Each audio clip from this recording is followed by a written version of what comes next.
Assalamualaikum warahmatullahi wabarakatuh. Oke, kita ketemu lagi di pelajaran IPA kelas 9 di bab 1, yaitu sistem reproduksi pada manusia.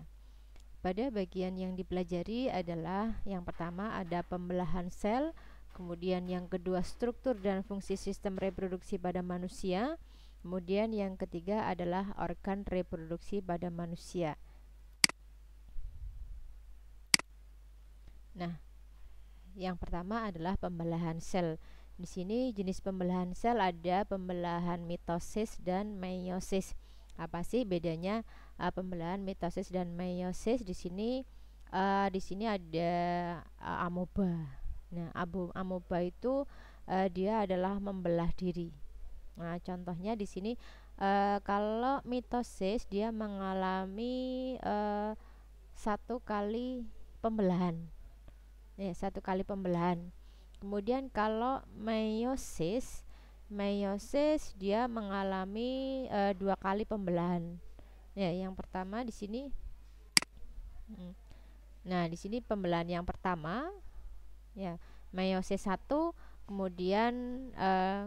kemudian dia akan membelah meiosis yang kedua. Oke. Nah, ini penjelasannya. Pada pembelahan secara mitosis itu menghasilkan dua sel anakan yang dengan materi genetik yang identik dari sel induk. Jadi identik itu sama.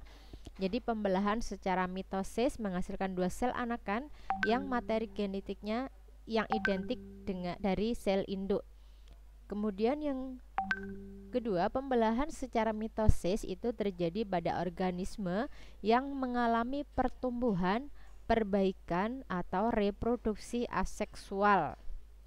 Oke, jumlah kromosom sel anakan adalah 2N atau disebut dengan diploid. Siklus hidup sel dibagi menjadi dua fase, yaitu pertumbuhan atau interfase dan fase pembelahan. Nah, ini ada tahap-tahap mitosis, yaitu ada interfase, kemudian dia akan berkembang menjadi profase, kemudian menjadi metafase, dari metafase dia akan menjadi anafase, kemudian terakhir pada telofase. Oke, selanjutnya fase pertumbuhan atau interfase. Pada tahap persiapan pada setiap sel yang akan melakukan pembelahan, tahap yang paling lama dalam siklus sel.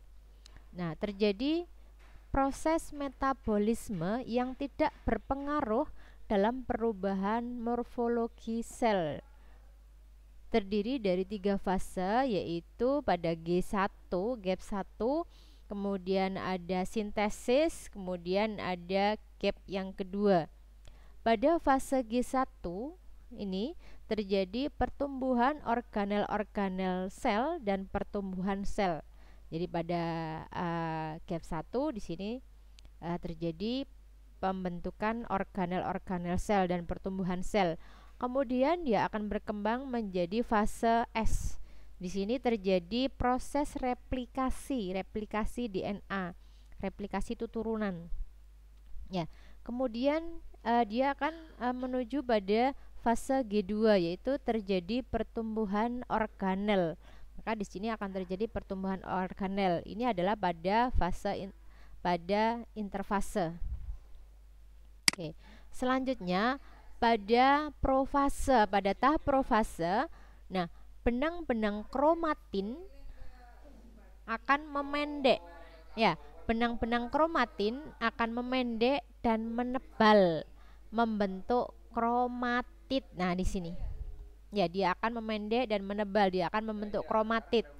Kromatid berpasangan membentuk kromosom. Membran nukleus dan nukleus akan menghilang. Kemudian pada sel hewan, sentriol mengalami pembelahan. Sentriol tersebut memisah menuju kutub yang berlawanan. Nah, dia akan menuju kutub yang berlawanan. Benang spindle mulai mengatur diri sedemikian rupa sehingga menyerupai bentuk pancaran atau aster. Oke, selanjutnya pada fase metafase. Pada metafase di sini terbentuk benang spindle kromosom yang terlihat semakin jelas. Nah, ini benang-benang kromosomnya akan terlihat semakin jelas. Kromosom berada di daerah ekuator. Nah, ini daerah ekuator pada pinggir ini ya. Ada dua ekuator di sini. Nah, pada setiap kromosom masih terdiri dari dua kromatid yang terkait pada sentromer. Nah, ini sentromernya. Ya, ini sentromernya. Pada setiap sentromer ada dua kinetokor yang masing-masing dekat dengan benang spindle. Nah, ini. Ya, ini adalah sentromernya. Oke, selanjutnya pada fase anafase. Pada fase anafase, benang-benang spindle akan memendek. Nah, ini benang-benang spindlenya akan memendek. Kromatid menuju kutub yang berlawanan. Nah, ini dia akan memendek menuju kutub yang berlawanan. Mulai terjadi sitokinesis. Ya, sitokinesis akan dimulai pada fase anafase. Oke, selanjutnya pada tahap telofase. Kromatid telah sampai pada kutub-kutub yang berlawanan. Nah, ini kromatidnya sudah sampai pada dua kutub yang berlawanan.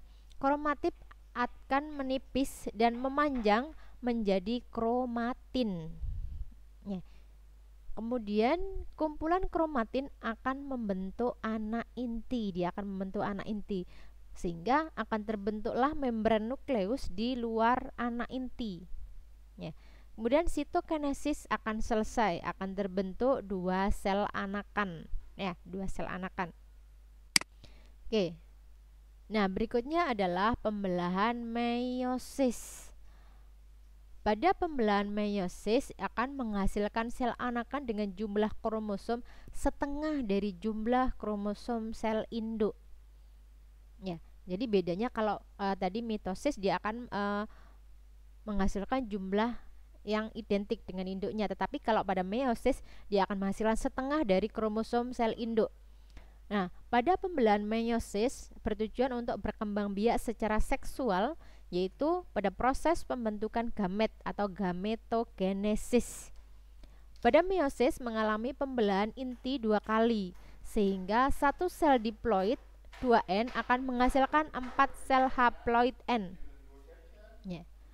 Sebelum pembelahan meiosis terjadi, sel mengalami fase pertumbuhan interfase seperti pada tahap pembelahan mitosis. Nah, ini ya. Nah, pada meiosis 1, jadi di sini dia akan mengalami meiosis 1, ada meiosis yang kedua. Pada tahap meiosis dia akan mengalami profase 1, metafase 1, anafase 1 serta telofase 1. Nah, maka akan mengalami meiosis yang kedua. Lanjut meiosis kedua akan mengalami tahapan profase 2, metafase 2, anafase 2 dan telofase yang kedua. Nah, pada fase pembelahan meiosis 1 sekarang, pada tahap profase 1, membran inti mulai menghilang. Ya, membran intinya akan mulai menghilang, akan membentuk gelendong pembelahan. Ya, dia akan membentuk gelendong pembelahan. Kromosom akan menebal dan kromosom homolog saling berpasangan. Homolog itu artinya satu. Ya, kromosom yang homolog satu itu dia akan saling berpasangan. Nah, ini dia akan saling berpasangan. Kemudian terjadi pindah silang atau pertukaran segmen molekul DNA yang sesuai di antara dua kromatid. Ya, dia akan bersilangan. Oke, selanjutnya pada metafase 1, kromosom homolog atau tetrat, homolog tadi 1 ya, bergerak ke bidang ekuator dengan sentromer mengarah ke kutub. Ya, jadi kromosom homolog itu dia akan bergerak dari bidang ekuator. Ekuator ini tadi di pinggir ya, ekuator. Kemudian dengan sentromer mengarah ke kutub. Ya, sentromer itu tadi yang tengah ini, dia akan mengarah ke kutub. Masing-masing kromosom akan berikatan dengan benang spindle pada bagian sentromer. Nah, kalau dilihat ini, nah ini Jadi dia akan berikatan dengan benang spindle pada bagian sentromernya. Oke, selanjutnya pada anafase 1, kromosom homolog ditarik oleh benang spindle ke arah kutub pembelahan sehingga tetrat terpisah dan kromosom bergerak menuju kutub yang berlawanan. Nah, ini ya, sentromernya dia akan terpisah, ya. Ya, dia akan menuju ke kutub yang berlawanan. Kemudian membran sel mulai akan melekuk. Nah, ini kan ya, dia akan mulai melekuk di bagian tengahnya. Selanjutnya, tujuan pada anafase 1 yaitu membagi isi kromosom diploid menjadi haploid. Jadi diploid ini tadi 2N, sedangkan haploid menjadi N. Ya, jadi dari 2N dia akan menjadi setengah dari sel induk menjadi haploid, dari diploid akan menjadi haploid. Oke. Selanjutnya pada telofase 1, retikulum endoplasma akan membentuk membran inti di sekitar kelompok kromosom pada kutub pembelahan. Nukleus mulai akan terbentuk. Nukleus itu adalah inti. Kemudian terjadi sitokinesis, yaitu pembelahan sitoplasma menjadi 2 bagian sehingga akan terbentuk 2 sel anakan dengan kromosom yang sudah haploid, yaitu N. Pada fase profase yang kedua, ini kita akan lanjut pada fase pembelahan meiosis 2, yaitu yang tahap pertama adalah profase yang kedua. Membran nukleus dan nukleus mulai menghilang kembali. Ya, nukleus, membran nukleus dan nukleus mulai dia akan menghilang.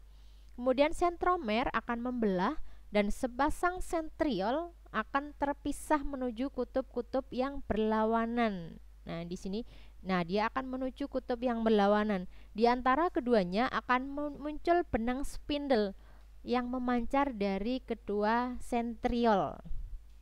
Nah, ini ya, dia akan muncul. Nah, ini ada pancaran yang nanti dia akan benang spindlenya memancar dari 2 sentriol ini. Kemudian waktu ini lebih singkat dibanding pada tahap lainnya. Oke, selanjutnya pada fase metafase yang kedua. Setiap kromosom haploid berisi 2 kromatid. Ya. Jadi setiap kromosom yang haploid akan berisi 2 kromatid yang tertarik pada bidang ekuator. Ini bidang ekuatornya. Terbentuk benang-benang spindle. Salah satu ujungnya dia akan melekat pada sentromer. Nah, di sini dia akan melekat pada sentromer, khususnya di bagian kinetokor, dan ujung lainnya akan membentang menuju kutub pembelahan yang berlawanan. Nah, ini ya. Oke, selanjutnya pada fase anafase yang kedua, spindle akan menarik kromatid. Nah, ini spindle akan menarik kromatid menuju kutub pembelahan yang berlawanan. Nah, kedua kromatid akan bergerak menuju kutub yang berbeda. Nah, ini dia akan bergerak menuju kutub yang berbeda. Pada akhir anafase, pembelahan sel akan mulai melekuk. Nah, ini adalah pada anafase yang kedua. Selanjutnya pada telofase yang kedua, kromatid di kutub berubah menjadi benang-benang kromatin. Ya, kromatidnya akan berubah menjadi benang-benang kromatin. Membran nukleus dan inti haploid akan terbentuk. Ya, jadi membran nukleus dan inti haploid akan mulai terbentuk. Kromosom akan menipis dan memanjang. Nah, ini kromosom akan menipis dan memanjang menjadi benang-benang kromatin. Ya, jadi dia akan menipis kemudian akan memanjang akan menjadi benang-benang kromatin. Terjadi sitokinesis sehingga terbentuk 4 sel anakan yang masing-masing adalah haploid.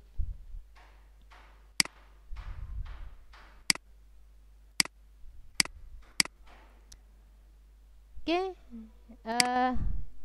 demikian tadi untuk tahap mitosis dan juga meiosis. Oke, saya akhiri. Semoga bermanfaat. Wassalamualaikum warahmatullahi wabarakatuh.